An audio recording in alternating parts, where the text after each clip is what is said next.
Assalamualaikum warahmatullahi wabarakatuh dan selamat pagi anak-anak.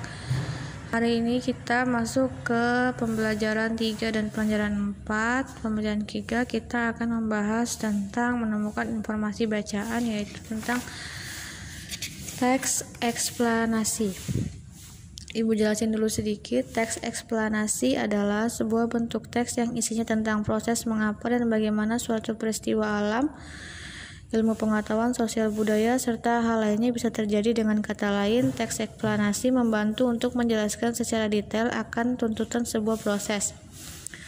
Hal tersebut tidak lepas dari adanya peristiwa alam maupun sosial yang terjadi di lingkungan sekitar, di mana selalu terdapat hubungan antara sebuah sebab atau akibat dari proses. Maka dari itu, dengan adanya teks eksplanasi, setiap detail dari kejadian yang terjadi di sekitar tidak hanya dapat diamati maupun dirasakan saja, namun teks eksplanasi akan membantu untuk menjadikan sebuah peristiwa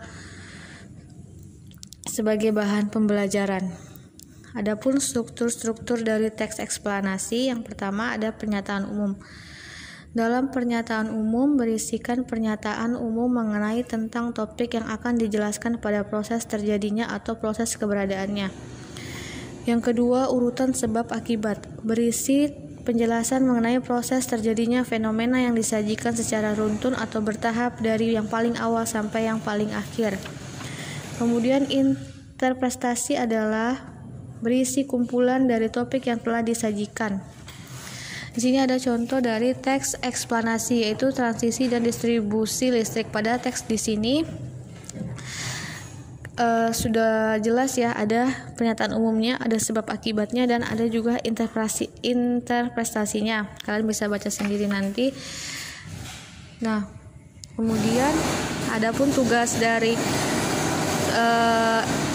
PB3 ini, kalian silahkan mengerjakan tentang struktur teks halaman 28, yaitu tentang pernyataan umum, penderetan penjelas atau interpretasinya dari teks eksplanasi, transisi, dan distribusi listrik.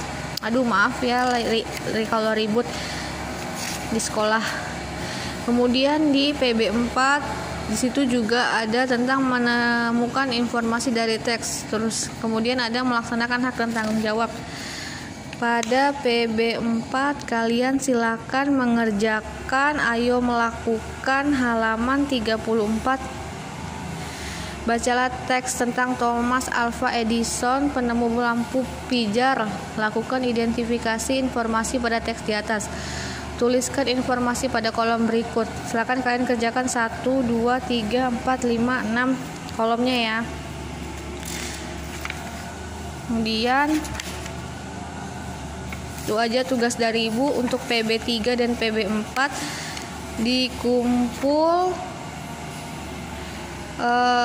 Dikumpul besok di sekolah ya, tulisnya di buku. Sekian dan terima kasih. Assalamualaikum warahmatullahi wabarakatuh.